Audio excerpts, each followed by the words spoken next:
Hope you all are. Hope you all are enjoying the new update. Apologies about microphone issues. I don't know why recently my mic of many years started acting up, so I'm looking at getting a replacement imminently, but hopefully you all can hear me okay if I do little adjustments there. Hopefully the sound is coming through all right, and I don't have to shout too loud, but regardless, yeah, hopefully you're enjoying the new update. This is probably going to be the last of the Tiger posting for now, at least. We'll go back to regularly scheduled programming. Of course, if you have new replays of Tigers, feel free to send them my way.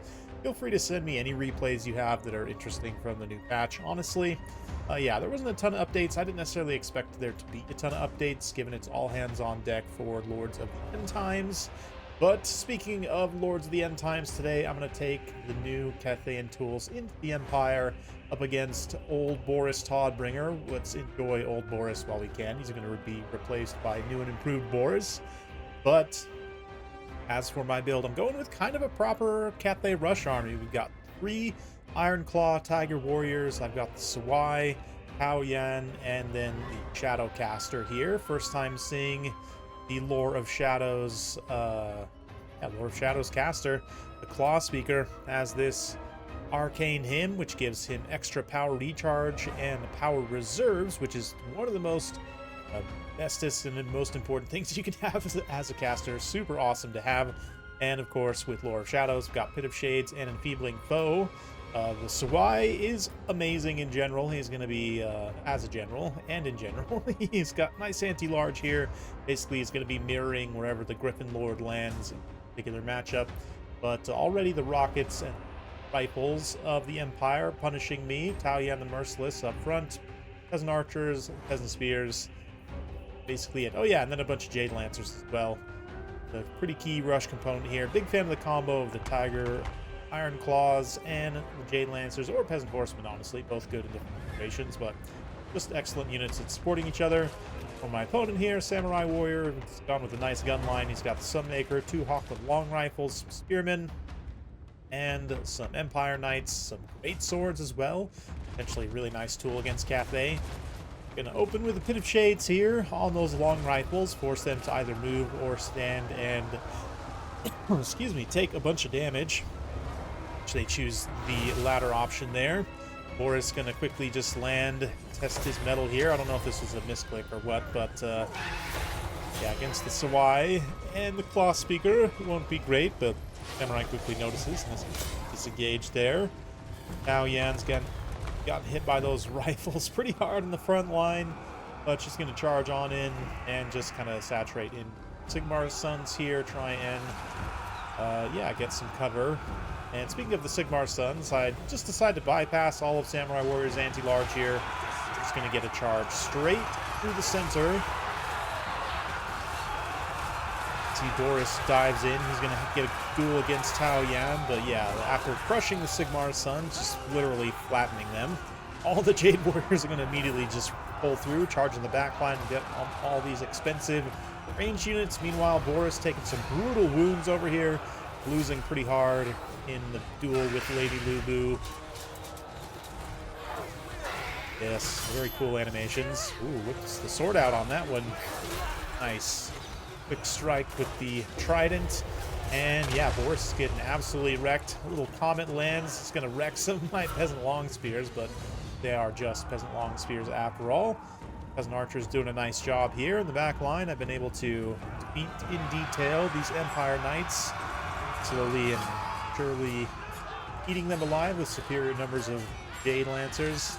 But Boris, of course, will heal. He's going to come in this back line and try and support to get my Iron Claws up and around as well, to try and get in on that vicinity, just bypass the Great Swords, of course, with much better mobility. Iron Claws have no problem doing so. Boris is going to land, though, and do what he does best, supporting this cavalry engagement. The Empire Knights and the Jade Lancers once again. It's time. Let's see how things go for me here. Now, we do have the Iron Claws once again closing the door, so not looking great. But a little Wind Blast on them is going to reduce their speed and charge speed a little bit there. The Great Swords also start to filter in. This unit here, I'm going to engage with the Sawai and the Claw Speaker. Feeling pretty good about my chances here. Balance power is definitely pretty far in my favor. Get another bit of shades there. But, you know, Boris is crafty. As long as he's still alive and regenerating, has some potential to back in this game. Brutal Comet. Absolutely devastating Comet. I'm not going to lie. I did not even see the template for that because there was such an unholy blob there. Boris immediately dives down. Has a few Empire Knights there. And can he try and get back in this game? Does actually trigger a terror route on some of these Jade Lancers, which is going to spread to the Iron Claws. But one unit holds, despite the Great Swords also fighting here. Boris is going to get back up in the air.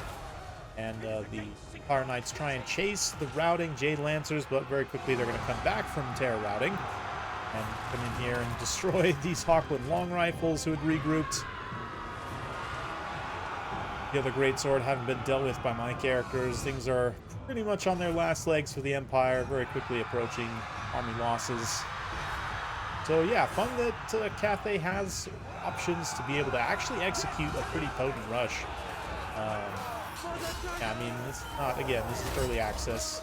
But not the most insane meta builds or play on either side by any means, but still, just the fact that you have options to do something like this. Really cheap, cheerful lords, lots of great options. And casters, excellent, of course. Lords of Magic are all very good. Shadow, Life, and Beasts are some of the best. Yeah, the fact that you get them in a hero package that is just generally very good. Quite nice. Taoyan also pretty decent, I have to say. Yeah, here she was able to get some favorable engagements, but overall seems solid enough for a halberd character, a halberd hero in particular. Not too expensive, but does give you a little bit of extra insurance. I don't know. I haven't really gotten her fight against like cavalry a ton. Granted, she's pretty slow, so it's going to be hard for her to effectively support a cavalry engagement.